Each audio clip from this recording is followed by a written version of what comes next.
Chit funds are very famous in South India.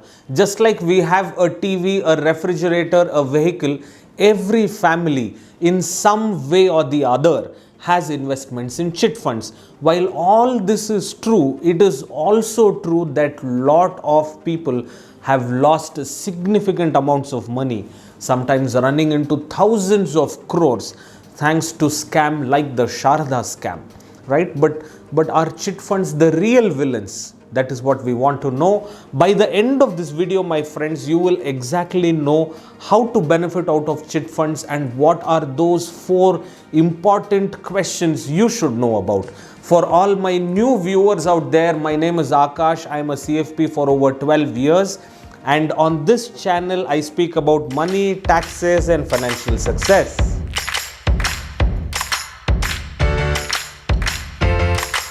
My friend, our first question for today is whether chit funds are really safe. So chit funds are governed by one central act, and most of the state governments have their own acts governing chit fund companies. So if you have a chit fund which is registered under the act, and if it is run by a state government or if it is run by a private company, in that case for at least 20 years, you can consider the chit fund to be safe. Now, what is very important is there are so many chit funds which are run by individuals, and most of the times those individuals don't register the chit funds that they are running. In that case, it may be very unsafe and there may be a risk for you to lose your investment if you invest in such kind of chit funds which are unregistered and which are run by individuals. Now, I cannot comment on those kind of chit funds more, but I can definitely say that if you know the person who is running the chit fund very well, then go ahead and invest. Now, if you know them these many very well, probably you should take your chances. Otherwise, stay away from unregistered chit funds.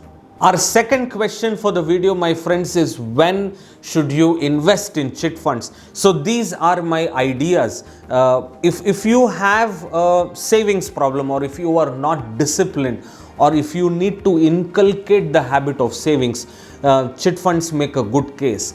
After all, those are the only guys who are going to call you and say, Akash, when are you going to pay for your chit fund this month, right? Nobody else is going to do this, neither bank guys nor SIP guys. The second point where you should consider investing is when you have short-term goals. So let's say you have goals in the next 1, 2, 3 or 4 years. Chit funds are a little more better. They give you marginally higher rate of interest than bank fixed deposits. The most important thing here is that you have the option to call for your chit, which means you have an option to bid for your chit, which is not available elsewhere. The third reason why you should consider investing is this one I really love. If you have or if you need to buy consumer durables, like a phone, like a TV, like a larger, anything which is a consumer durable, chit funds make a good case because you avoid bad EMI, you don't get into the EMI trap, and you can save even before you buy, right? So that's where the third idea.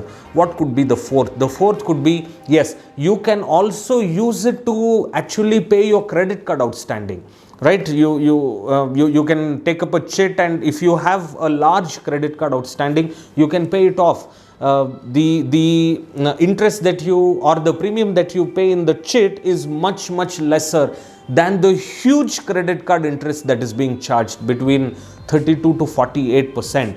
And the fifth most important point would be, if you are a small business owner and if you need cash to expand your business or to rotate within your business, chit funds make a good case. So you invest on a monthly basis, and let's say you have an urgent need for your business, you can go for a bid. So these are some ideas what I can think of for considering to invest in a chit fund. Question number 3, my friends, is when should you not invest in chit funds?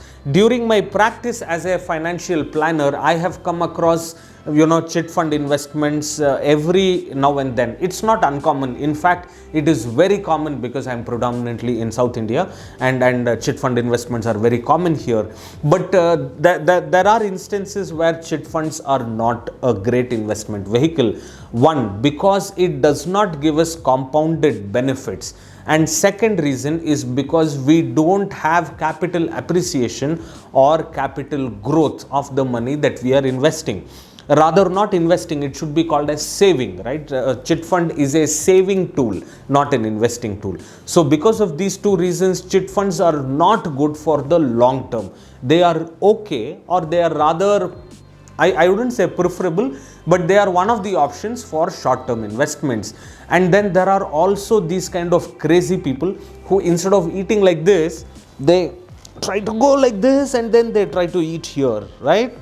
It's going all the way around. These are some specific examples which I have come across. So there was one gentleman who had a chit fund investment because he wanted to pay back his housing loan. Now think about it. If you continued paying your housing loan over and above the EMI, whatever you wanted to pay on a monthly basis, your interest will be substantially lower because your interest is charged on the monthly outstanding. Plus, you don't have any prepayment, charges as well. So that's better than investing in chit funds. Then there is the second, family whom I was working for, and they had all of their investments with chit funds. That's absolutely risky, right? Because all your eggs, all your investments should not be in the same basket. This is a fundamental rule of diversification if we want to, reduce risks. And the third peculiar thing was about this balance related to the second. This family also had all of their investments in chit funds, but that's also not good, primarily because if you want to become wealthy, you need to choose your investments and what you are investing depending on your goal. So when you have your financial goals which are at least 5 years and later, they are called as long-term goals, and for long-term goals you shouldn't choose chit funds, right? So only if we channelize our money into short-term goals and into long-term goals can we actually create long-term wealth. Now that is very important.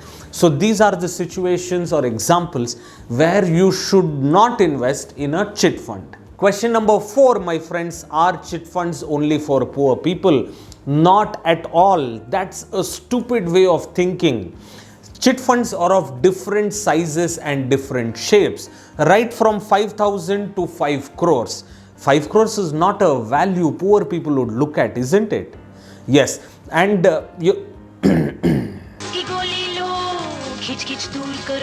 you choose whatever you can afford. Yes, I get it. Chit funds are more accessible to the middle income and the lower middle income group. That's how it has been, primarily because of access, right? Chit funds have better access, or those group of incomes have better access to chit funds than to banks actually. And I really know why this question even comes up. It's because of our society. Have you heard anybody saying, I am a proud investor in chit funds, Akash, yay? No, nobody says that. Everybody will show you around their house and I bought this fridge with Bajaj EMI. I bought this television on no cost EMI. I bought this beautiful iPhone with a 12-month EMI. That is what people are projecting nowadays. Unfortunately, my friends, the world is not the way we look at.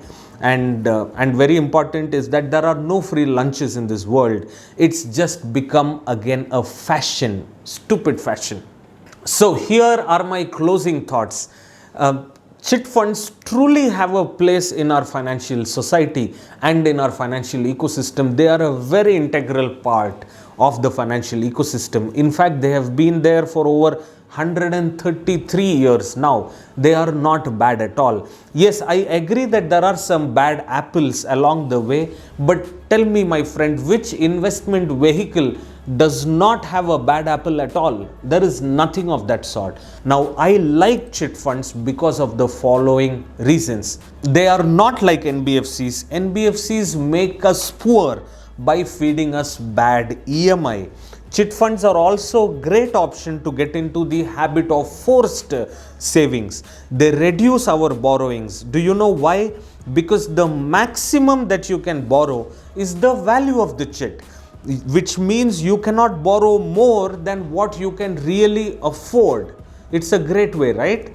And the last point is, if we stick to the large registered at least 20-year-old chit funds, we can significantly minimize risks, and it could certainly aid in our wealth creation process. So my friend, if you are in the age group of 23 to 35 and you are just getting started with savings, chit funds make a good forcible savings habit. They will also stop you from getting into these Bajaj Finance and all of these NBFCs, credit card debt and all of that, so that you can avoid bad EMIs. And with that, I leave you a lot of time to think. And if you have any questions, do ping me on Facebook right here. I'll be happy to answer. Friends, thank you very much for watching this video. I hope you enjoyed it, and we will meet again soon. Until then, tata, see you, bye bye in the next one.